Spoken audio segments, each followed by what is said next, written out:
Hello, so may problem tayo dito. In the series circuit containing pure resistance and a pure inductance, the current and the voltage are expressed as I of t is equals to 5 sine quantity of 314t plus 2 pi over 3, and voltage V of t is equals to 15 sine 314t plus 5 pi over 6. So, ano yung hinahanap? Find A. What is the impedance of the circuit? Impedance, denoted as Z. And then next is, what is the value of the resistance? Resistance, and symbol niya is R. C is, what is the inductance in henries? Inductance, L. At D, pang-apat, what is the average power drawn by the circuit? Power, P. And last is, what is the power factor? Power factor, symbol niya is PF. So, mag-umpisa muna tayo sa impedance, A. Hanapin natin ang impedance. From our given, I of t is equals to 5 sine 314t plus 2 pi over 3. At ang ating voltage, V of t is equals to 15 sine 314t plus 5 pi over 6. Ang equation na ito is, ito siya. For the current, I is equals to I max Wt plus theta. And then for the voltage, V of t is V max Wt plus theta. So, meron tayong given na Vmax at Imax. From that, makukuha na natin ang ating impedance. So, impedance is equals to Vmax over Imax. Vmax natin is ito. At ang Imax natin is ito, 5. So, 15 volts over 5 ampere is equals to 3 ohms. So, yun ang ating impedance, 3 ohms. Next naman, hanapin natin ang resistance. So, boy is resistance, R.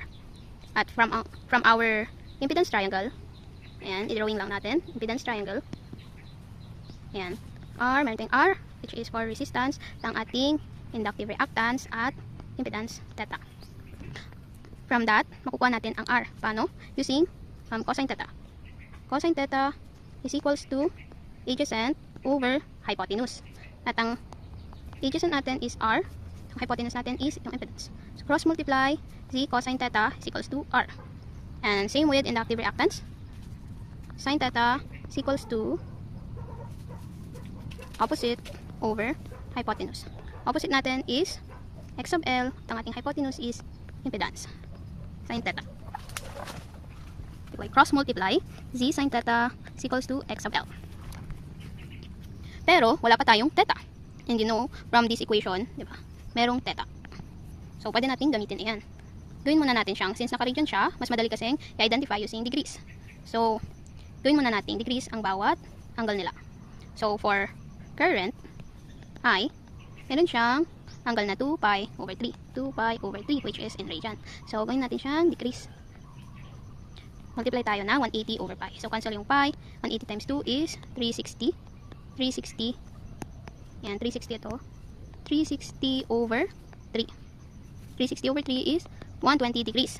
For the voltage naman, meron siyang angle na 5 pi over 6.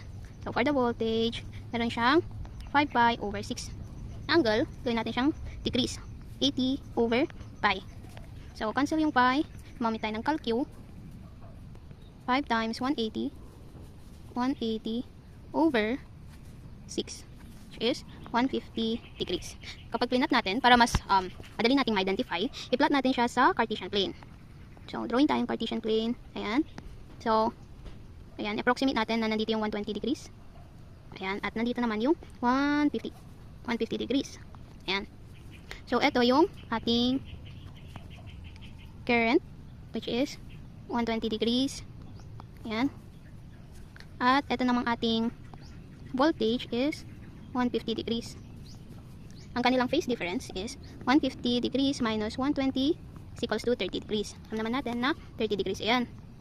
So, yan ngayon ang ating phase angle. So, ang phase angle natin, angle, which is ang RT, ang ating theta is equals to 30 degrees. So, may theta na tayo at meron na din tayong impedance. Makukuha na natin ang ating resistance using this equation. So, R is equals to Z cosine theta. Ang Z natin kanina is 3 ohms. So, 3 cosine at ang theta natin is 30 degrees. 30. So, ang R natin is, gamit tayong calculator, 3 cosine 30. And 2.60 ohms. So, nakuha na natin ang resistance. So, letter C, nahanap naman natin is inductance. C naman, inductance, which is L. Alam natin, ang formula ng inductance, meron tayong, inductive reactance is X of L is equals to 2 pi FL. At ang 2 pi FL natin is W. So, X of L is WL. So, ang ating inductance is X of L over W. Yan yung ating equation 1. Ang ating equation 2, nasolve na natin kung paano hanapin ang X of L, which is nandito. Ayan. X of L is equals to Z sin theta from our impedance triangle. So, sulat lang natin dito. X of L is equals to Z sin theta. So, compute muna natin. Alam natin, theta natin is 30 degrees. So, 3 sin 30 degrees. So, ang X of L natin is 3 sin 30, which is 1.5 ohms. At para makuha natin ang inductance, multiply lang natin yung X of L, i-divide over W. Meron na tayong X of L, 1.5 ohms. Pero anong W? So, makikita natin siya dito. Kita natin itong main formula, main equation. Iting W, nandito katabi ng T, which is yung 314. So, 314 din. Dapat same lang sila. So, ang W natin is 314 over 340. So, ang L natin is AC 1.5 over 314. Yan, 1.5 over 314, which is 0.00478, or may natin siyang 0.00478, then natin siyang millihenry. So, ang ating inductance is 4.78 millihenry. Nag-move lang tayo ng 3 decimal point. So, ngayon, nahanap na natin ang C. Ngayon, punta naman tayo sa D, power. So, ang formula ng power is equals to I squared R. Pero, ang given kasi natin na current is Imax. Kailangan kasing RMS value. So, ang Imax natin is 5 ampere. Imax is 5 ampere. At ang ating resistor is resistance 2.60 ohms. 2.60 ohms. So, kailangan muna natin itong gawing RMS value. Paano? By dividing square root of 2. So, IRMS is equals to Imax over square root of 2 is equals to 5 over square root of 2. At ito ay equal sa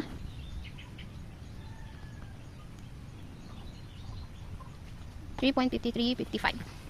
3.5355. I squared R, which is 3.5355, or we can also use yung 5 over square root of 2 para exact. 5 over square root of 2 times 2.60 ohms. So, ang power natin is squared. Tignan natin makalimutan. Over square root of 2 times, ayan, nakalimutan natin ang squared. Ayan, 32.5. 32.5. Ang unit niya is watts. So, tapos na natin ang letter D. Last naman is yung ating letter E, power factor. E is PF. Ang formula ng PF is equals to cosine theta, or pwede natin gamitan yung impedance din, R resistance over impedance. Parehas lang yung lalabas dyan. So, try natin sa cosine theta. Cosine theta, ano yung theta natin? 30 degrees. Kanina, kita natin dito, 30 degrees ang theta natin. So, cosine 30 yan. Cosine 30 is equals to 0.8660, gamma. Since ang given natin is inductance, at alam naman natin ang inductance is always lagging. So, lagay natin 0.8660 lagging. Ayan, ating PF. So, pwede din natin gamitin ang resistance over impedance. So, R over Z. Ayan, R over Z. R natin, kanina is 2.60. 2.60 ohms, at ang ating impedance is 3 ohms. 3 ohms. So, using calcu, 0.8666. Ayan. 0.86. Round off natin yan. Ayan. So, tama naman yung lumabas. Tama laging. Parehas lang yung lalabas. So, nahanap na natin lahat yung A, B, C, D, E. Limang hinahanap. So, yun lang. Thank you.